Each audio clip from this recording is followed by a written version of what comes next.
Namaste. Shri Adi Shankaracharya's works are usually grouped into three broad categories. First are the poetic hymns, which use rhythm, beauty, concentrated thought, and powerful imagery to turn the mind towards the highest truth. Texts such as Bhajagovindam, Nirvana Shatakam, Dakshinamurti Stotram, and Saundarya Lahari belong here. Second are the independent teaching texts known as Prakarana Granthas. These explain Vedanta in a more direct and accessible way. Texts such as Tattva Bodha, Atma Bodha, Aparokshanubhuti, and Vivekachudamani belong to this group. Atma Bodha, which this presentation is about, belongs to the Prakarana Grantha group. Its special powers lies in the extraordinary analogies and similes Adi Shankara uses, like dream, bubbles, gold, space, crystal, a lamp, a mirage, and the missing necklace. These images make subtle Vedantic reasoning easier to grasp. Third are the commentaries or bhashyams on the foundational texts, the Upanishads, the Srimad Bhagavad Gita, and the Brahma Sutras. These works clarify and defend the non-dual vision already present in the Shruti, the orally transmitted Vedic corpus preserved through sound, prosodic meter, and recitation across generations, centuries, and even millennia. Atma Bodha, said to have been composed by Shri Adi Shankaracharya some 1400 years ago, is not a text of belief, ritual, or consolation. It is a sharp inquiry into false identification, showing how ignorance is removed and the self is recognized as the changeless reality behind all experience. It is a complete procedure, 68 shlokas in 3 movements. My approach in life has always been based on logical deduction, analytical elimination, causal observation, and direct inner verification. I examine how perception, reaction, memory, identity, and conditioning create the experience of bondage. Atma Bodha can be divided into 3 sections. First, Siddhanta, shlokas 1 to 30, the position. What is real and what only appears real? Adi Shankara draws the line sharply between what is real and what merely appears real. The reasoning is not sentimental or faith-based.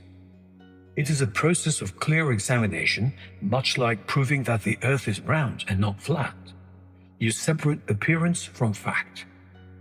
In the same way, Atma Bodha separates the changeless self from everything that changes, including the body, the mind, and the personal narrative people refer to as I, me, myself, and my life.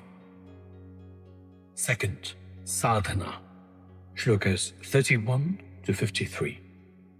23 shlokas, the practice. Not rituals, not mechanical effort in the usual sense, but a sustained way of seeing, returning again and again to I am Brahman, until even that deliberate looking becomes unnecessary. Third, Siddhi, the final 15 shlokas, 54 to 68. The result, the arrival. The self you have been searching for turns out to be what was never absent, something you already are, here and now, but failed to recognize, like a gold chain around your neck while you search for it everywhere else. I shall now give you the English translation of the 68 shlokas that can lead a seeker to a point where they stop searching. Before I begin reading the translation of the shlokas, a brief note. To keep this presentation clear and not unnecessarily long, I will not explain every term, image, or example in detail. I will pause only where a word, concept, or traditional image truly needs clarification for the meaning to be understood. Section 1. Siddhanta. 1. This work, Atma Bodha, was written for seekers who have cleansed themselves through discipline, whose minds have become quiet, whose desires have weakened, and whose hearts long for liberation. 2. Of all disciplines that support spiritual growth, knowledge alone directly brings liberation. As food cannot be cooked without fire, freedom cannot be gained without self-knowledge. 3. Action cannot destroy ignorance, because action and ignorance are not opposites. Knowledge alone destroys ignorance, just as light destroys dense darkness. 4. Through ignorance, the limitless self seems confined and divided. Once ignorance is removed, the self shines by its own nature, just as the sun appears when the clouds clear. 5. The individual being, clouded by ignorance, is made pure through repeated contemplation of knowledge. When purification is complete, that knowledge too falls silent, like kataka powder sinking along with the dirt after clearing muddy water. Note: the kataka nut from Strychnos putatorum, commonly known as the clearing nut, is a natural coagulant traditionally used to clarify muddy water by making fine impurities settle at the bottom. In Atma Bodha, this is used as an image for knowledge. Knowledge removes ignorance, just as kataka nut powder clears muddy water. Once the water is clear, the powder too settles down with the dirt. 6. This worldly existence, crowded with attachment, aversion, and similar disturbances, is like a dream. While it lasts, it seems real, but when true awakening comes, its unreality is seen. 7. The world appears real only so long as Brahman, the non-dual foundation of all, is not known. It is like seeing silver in mother of pearl until the mistake is understood. 8. All worlds arise, remain for a while, and dissolve in the Supreme Self, the source and support of everything, just as bubbles appear, stay briefly, and vanish in water. 9. All beings and forms are imagined upon the eternal, all-pervading Vishnu, whose nature is existence and consciousness, just as bracelets and other ornaments are nothing but gold in different shapes. 10. Just as the one all-pervading space seems divided when seen through different enclosures, Bhagavan Hrishikesha, though all-pervading, appears as many because of different upadhis. When those limiting conditions disappear, only the one remains. Note: an upadhi is a limiting condition or adjunct. It makes the limitless appear limited. For example, one space seems divided as room space, pot space, or house space because of walls and containers. Space itself is never divided. Similarly, the one Atman appears as many individuals because of body, mind, intellect, and other upadhis. 11. Because of different upadhis, distinctions such as birth, social class, stage of life, and other labels are imposed upon the Atman, just as differences of taste, color, and the like are attributed to water. 12. The gross body is produced from the 5 great elements after their 5-fold combination called Panchikarana, and is shaped by accumulated karma. It is the dwelling place where pleasure and pain are experienced. In simple terms, Vedanta says that this physical body is made from the combined elements and becomes the field in which life's experiences are felt. 13. The subtle body is made from the uncombined subtle elements and consists of the 5 pranas, the mind, the intellect, and the 10 sense organs.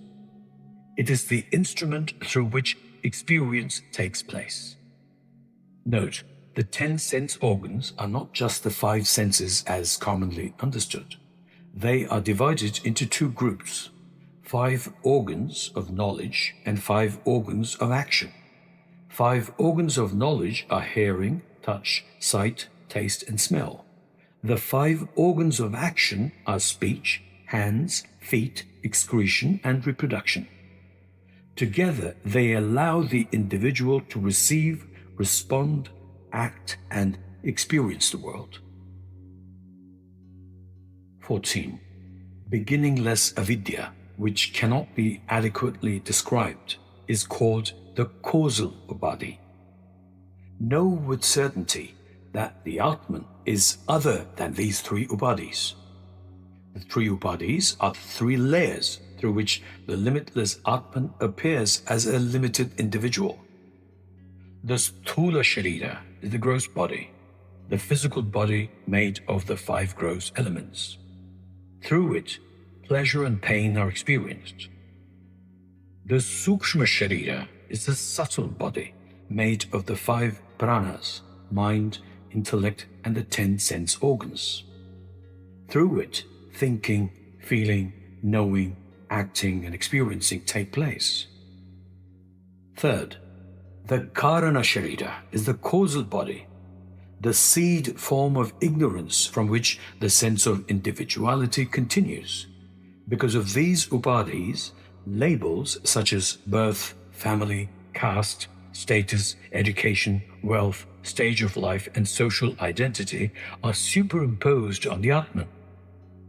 They do not belong to the Atman itself, just as color and taste do not belong to pure water, but appear when something is added to it. 15. Through association with the 5 sheaths, the pure Atman appears as though it has taken on their nature, just as a clear crystal seems colored when placed near a blue cloth. Note, the 5 sheaths or koshas are another way of looking at the same 3 upadhis. The Annamaya kosha, or food sheath, is the physical body sustained by food. The Pranamaya kosha, or vital sheath, is the physiological system, including breathing, circulation, digestion, excretion, and related life functions. The Manomaya kosha, or mental sheath, is the emotional and thinking mind. The Vijnanamaya kosha, or intellectual sheath, is the faculty of judgment, reasoning, and decision. The Anandamaya kosha, or bliss sheath, is the causal layer associated with deep sleep and the seed form of ignorance. So the food sheath corresponds to the gross body, the vital, mental, and intellectual sheaths correspond to the subtle body, the bliss sheath corresponds to the causal body. These sheaths do not belong to the Atman. Because of ignorance, their functions are taken as I and mine, just as a clear crystal appears blue when placed near a blue cloth. 16. Through discrimination and reasoned inquiry, the pure self should be separated from the covering sheaths, just as rice is separated from its husk and outer layers. 17. Though the Atman is always all-pervading, it does not shine clearly everywhere. It is revealed in the intellect alone, just as a reflection appears clearly only in a clear mirror. 18. Know that the Atman, as forever distinct from the body, senses, mind, intellect, and prakriti. It remains the witness of their movements, just as a king stands apart from the activities around him. 19. When the senses are active, the undiscerning think that the Atman itself is acting. This is like thinking the moon is running when in fact it is the clouds that are moving. 20. Resting upon the consciousness of the self, the body, senses, mind, and intellect perform their respective functions just as people carry out their work by the light of the sun. 21. Through lack of discrimination, The qualities and actions of the body and senses are falsely placed upon the stainless Atman, whose nature is existence and consciousness, just as blueness and other appearances are falsely attributed to the sky. 22. Through ignorance, doership and similar notions belonging to the mind Ubadhi are imagined in the Atman, just as the movement of water is wrongly seen as the movement of the moon reflected on it. 23. Attachment, desire, pleasure, pain, and similar experiences arise only when the intellect is active. In deep sleep, the intellect is not functioning, so these experiences are absent. Therefore, they belong to the intellect, not to the Atman. 24. As light belongs naturally to the sun, coolness to water, and heat to fire, so existence, consciousness, bliss, eternity, and stainless purity are the very nature of the Atman. 25. When the existence-consciousness aspect of the Atman is indiscriminately joined with the thought wave of the intellect, the notion I know comes into operation. 26. The Atman undergoes no change, and the intellect by itself can never truly know. Yet the individual being, through delusion, takes himself to be the knower and the seer. 27.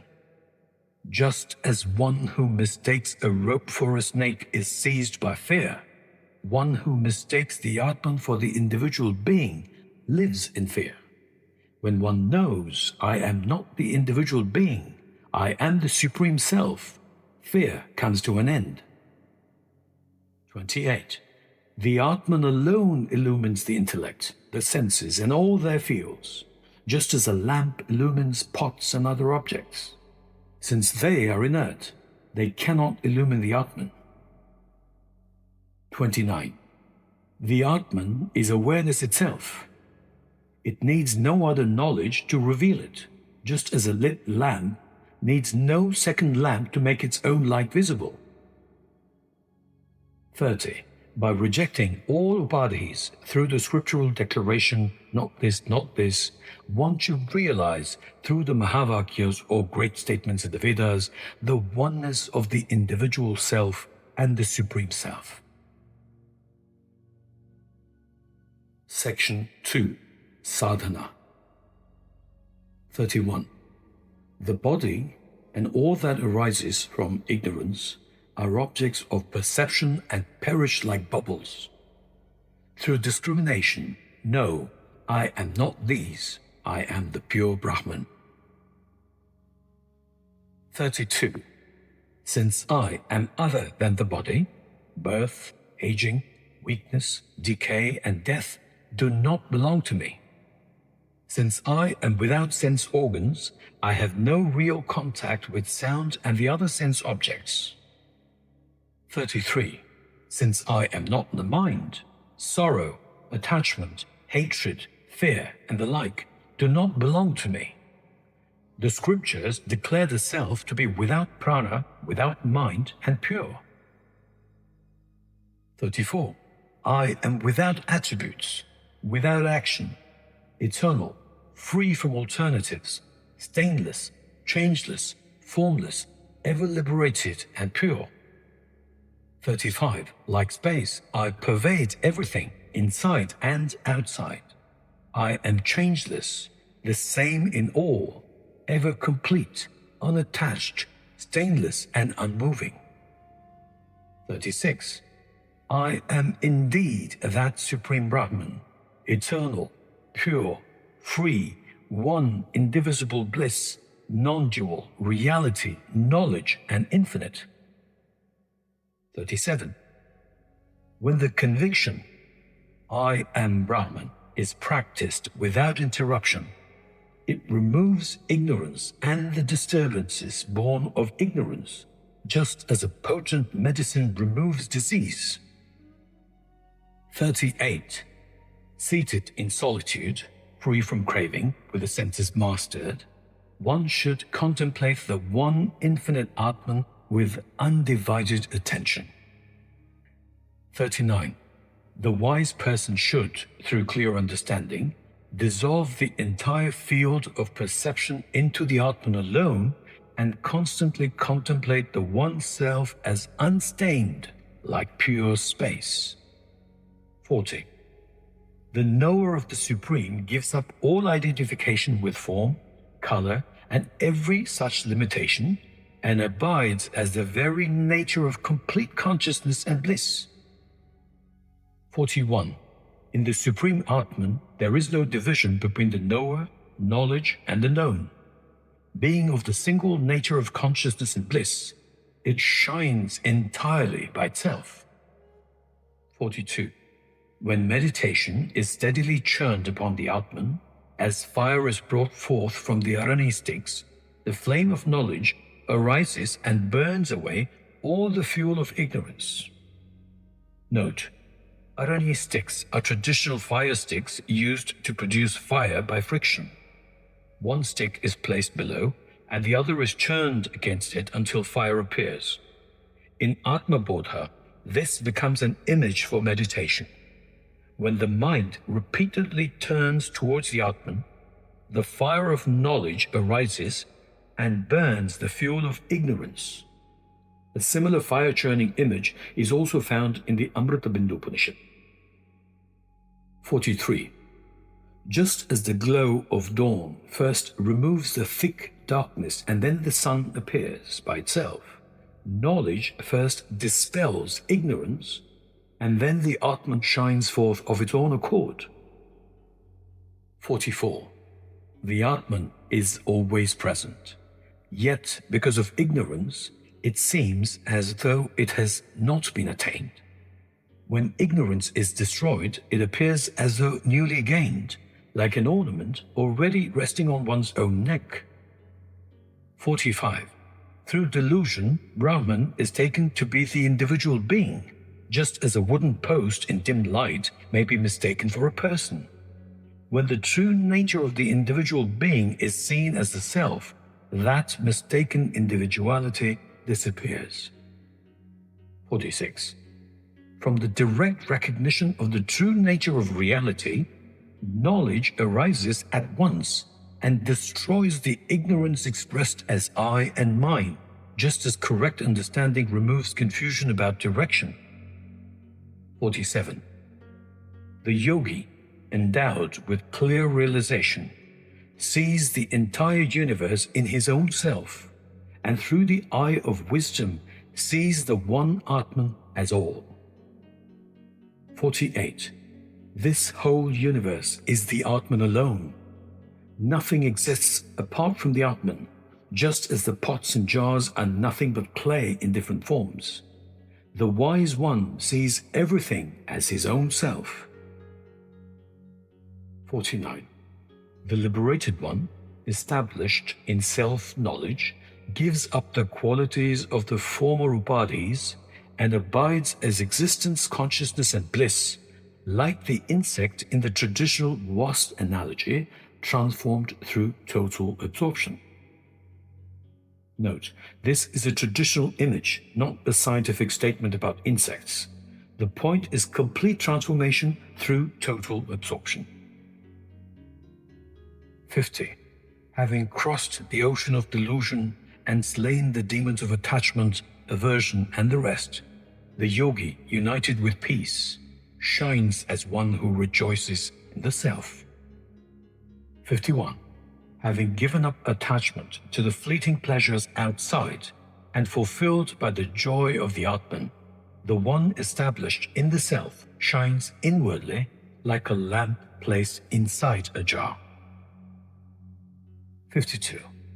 Though still appearing within the upadhis, the sage remains untouched by their qualities, like space. Knowing all, he may live as though ordinary, unattached. He moves freely like the wind.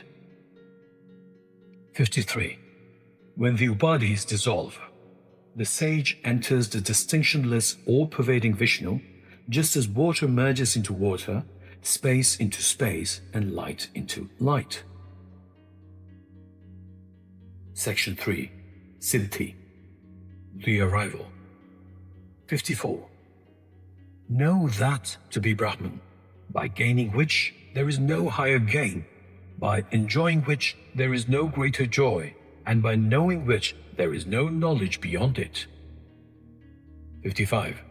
Know that to be Brahman, seeing which nothing else remains to be seen, becoming which there is no return to birth, and knowing which nothing else remains to be known. 56. Know that to be Brahman, which is full everywhere, across, above, below, and in between, which is existence, consciousness, and bliss, non-dual, infinite, eternal, and one. 57.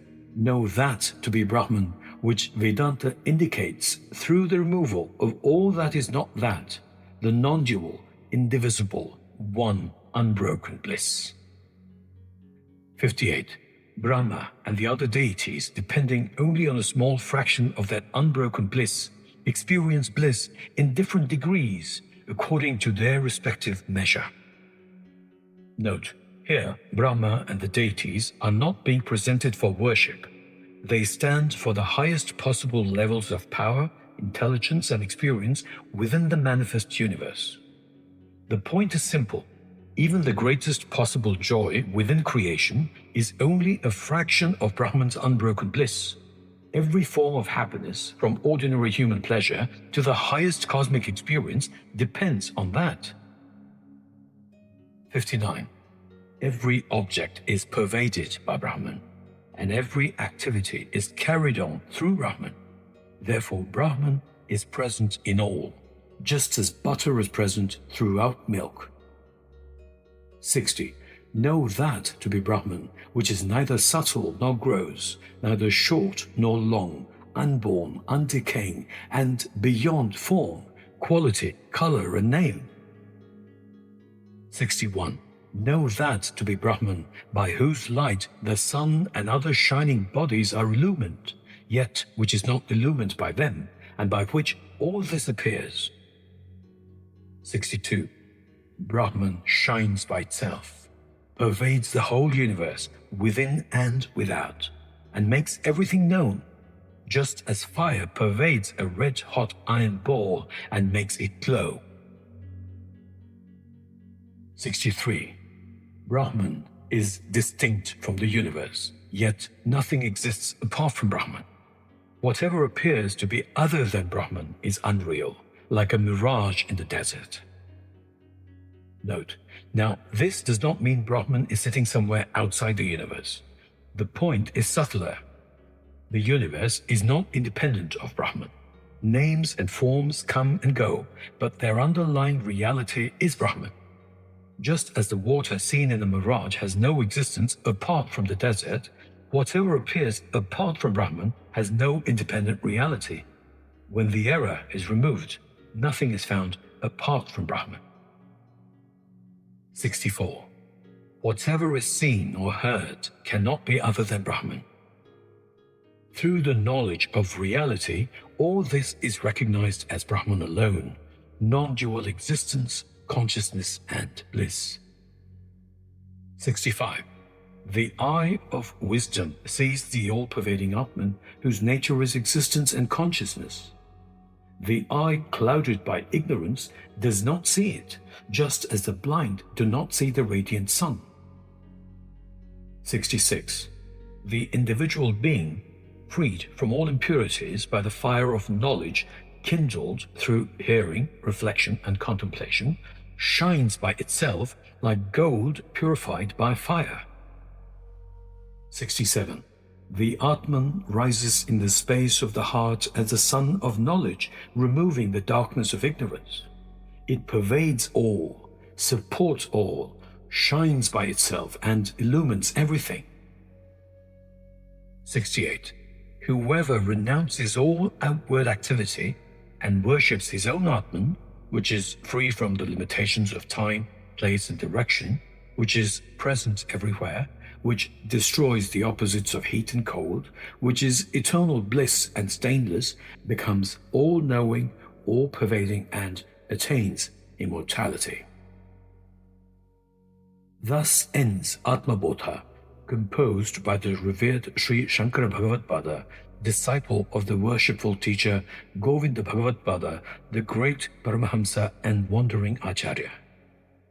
This is the force of Atma Bodha.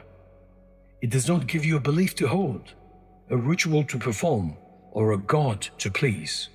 It removes error. It shows that bondage begins with false identification, and freedom begins when the false is seen as false. The self was never absent. What was absent was clarity. Thank you.